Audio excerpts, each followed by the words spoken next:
एक परिवार ने अपनी सारी जमा पूंजी लगाकर एक आलीशान फ्लैट खरीदा, लेकिन शिफ्ट होते ही उन्हें पता चला कि पूरी बिल्डिंग ही टेढ़ी है। दरअसल जैसे ही बेटे ने फर्श पर एक कंचा रखा, वह कंचा अचानक बेकाबू घोड़े की तरह तेजी से बालकनी की तरफ लुढ़कने लगा। ये देखकर लाओबाई को तुरंत एहसास हुआ कि कुछ तो गड़बड़ है। अपनी आशंका की पुष्टि करने के लिए उसने दोबारा एक कंचा फर्श पर रखा, लेकिन इस बार कंचा बिल्कुल स्थिर रह गया। पत्नी ने यह देखकर कहा कि शायद वह बेवजह चिंता कर रहा है, इसलिए लाओबाई ने भी इस बात को ज्यादा गंभीरता से नहीं लिया। लेकिन उसी रात एक भयानक घटना घट गई। मूसलाधार बारिश शुरू होते ही बिल्डिंग की दीवारों पर अचानक दरारें दिखाई देने लगी। अगले ही पल पूरी इमारत रहस्यमय तरीके से लगभग 5 सेंटीमीटर नीचे धंस गई। लेकिन सो रहे लोगों को इस खतरनाक बदलाव का जरा भी पता नहीं चला। अगली सुबह जब लोग उठे तो उन्होंने देखा कि घर की खिड़कियों के शीशों में भी दरारें पड़ चुकी थी। उधर काम पर जाने की तैयारी कर रहे लाओबाई ने भी कुछ अजीब देखा। जो सड़क पहले बिल्कुल चिकनी और सपाट थी, उसमें अचानक एक गहरी दरार पड़ चुकी थी। लाओबाई ने तुरंत इसकी जानकारी सोसाइटी के अधिकारियों को दी और सड़क की जल्द से जल्द मरम्मत कराने को कहा। लेकिन क्योंकि यह बिल्डिंग अभी नई बनी थी और डेवलपर चाहता था कि फ्लैट जल्दी से जल्दी बिक जाए,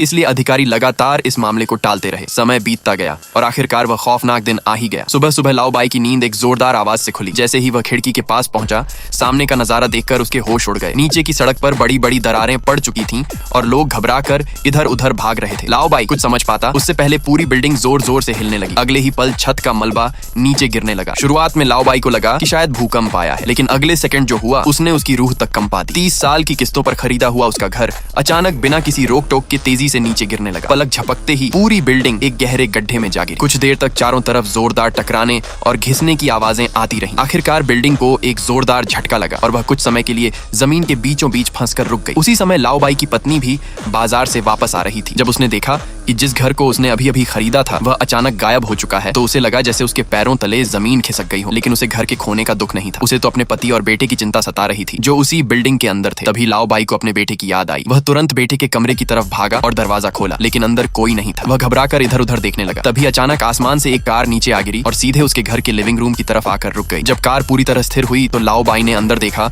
और उसके होश उड़ गए। कार में फंसा हुआ व्यक्ति उसका अपना सहकर्मी था। लाओबाई ने तुरंत दरवाजा खोलकर उसे बचाने की कोशिश की, लेकिन उसने इतनी जोर से दरवाजा खींचा कि पूरा हैंडल ही उसके हाथ में आ गया। लाओबाई को इतना अनाड़ी देखकर डरा हुआ सहकर्मी खुद ही बाहर निकलने की कोशिश करने लगा, लेकिन तभी कार धीरे धीरे पीछे की तरफ खिसकने लगी। कार में बैठा सहकर्मी डर के मारे बुरी तरह घबरा गया। उसे लगा कि अब उसकी जान बचना मुश्किल है, लेकिन तभी बिल्डिंग एक बार फिर नीचे धंस गई और कार गड्ढे के किनारे पर जाकर अटक गई। इस तरह वह बाल बाल बच गया। लाओबाई ने तुरंत कार की खिड़की से हाथ डालकर अपने सहकर्मी को बाहर खींच लिया। तभी कमरे के अंदर से एक महिला की आवाज सुनाई दी। लाओबाई को लगा कि शायद उसकी पत्नी भी अंदर फंसी हुई है। वह घबराकर आवाज की तरफ दौड़ा, लेकिन जैसे ही उसने अलमारी खोली तो अंदर का नजारा देखकर हैरान रह गया। दरअसल पड़ोस की एक महिला गलती से लुढ़कते हुए उनके घर के अंदर आ गई थी। अब तीनों ने सोचा कि अगर सेकंड पार्ट के लिए लाइक, सब्सक्राइब और फॉलो करो।